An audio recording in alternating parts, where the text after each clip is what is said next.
Hi, I just caught a little bit more that I'd like to show you because I'm once again talking about Amy.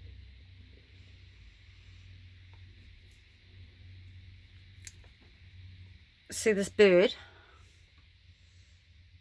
This is what she illustrated, and I found it in the wardrobe. The Lord showed me in a pencil drawing, it was. And I said, "Oh, I've got one of your drawings here." And she said, "Oh." So she's been unwell. She's 26 now. She started getting unwell around about 21. And when she saw it, she said, "Oh, that is the last picture I ever drew before whatever happened to her." Well, the Lord is showing us what happened to her. So I'm just going to play this wee bit and see what he says about the symbol, because it keeps coming up. Her image was carrying two onyx crosses from Egypt. Somewhere, someone is going to expose the original lie upon which all of this was built, and the whole structure will come tumbling down. I hope that the hour of the time is functioning in some way toward that end. Only you know the answer to that. I am constantly amazed that all of this is flaunted in front of the people. You see, it's all out in the open now for anyone who cares to look, and from our research we found that it's never really been hidden during this century. Of course, the manipulations are built upon masterful lies. But if you want to do the research and look, you can always find the truth behind the lie, because it's not hidden. The way that they've been able to get away with all of these things is very simply, they believe, and in most instances they're right, that most people don't want to think for themselves and will never look. Therefore, they don't even hide anything. That's a shame. It is, in fact, an indictment of all of the American people and the people of the world. It's always been my hope to be able to wake the sheeple.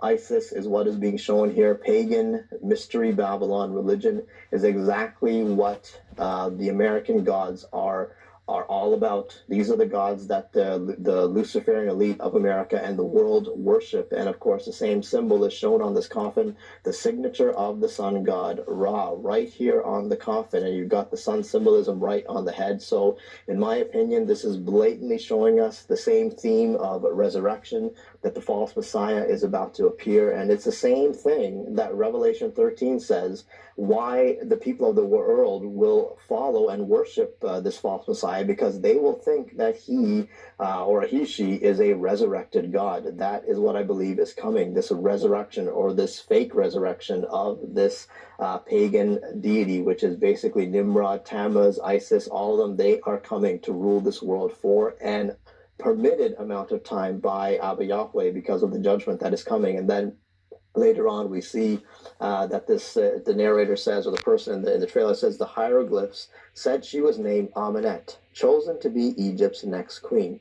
So just who is this Amenet supposed to be? Is there any record of her? And sure enough, good old Wikipedia has some information here, and I'm sure you could see the same thing for yourself in different sources. But we see this very interesting picture of this deity, or this princess that is resurrected with this. Her eyeballs are able to split into four, so that is definitely not natural. Very evil stuff going on here. But Amenet, according to Wikipedia, was a primordial goddess in ancient Egyptian religion.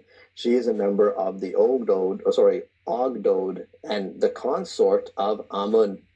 So right away, that should tell you something here, because Amun is a very interesting character, and we will see that in a bit, just who Amun is. And I'm sure many of you know already, or already thinking of Amun-Ra, which we will see in just a bit. But her name, meaning the female hidden one, was simply the feminine form of Amun's own name. So basically showing the duality, the male and the female in one being, in one character. So this Amun and Amenet are basically the same. The male version Amun, the female version Amenet. So basically the consort of Amun. And we will talk about this whole male-female consort later on, because you will see how much this all ties into what is literally being shown in our day and age. And if we go to who Amun is, of course, he was the major ancient Egyptian deity. He was attested since the Old Kingdom, together with his wife Amenet.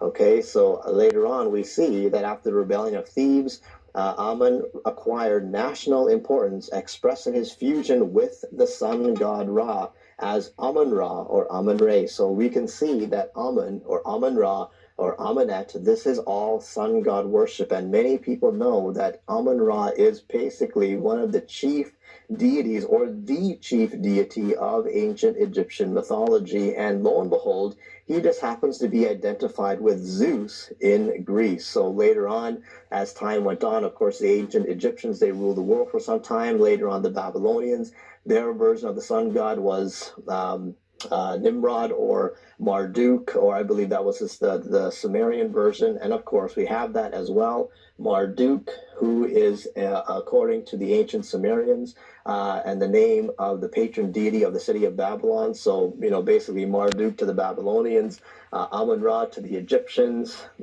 Zeus to the Greeks. I mean, you name it.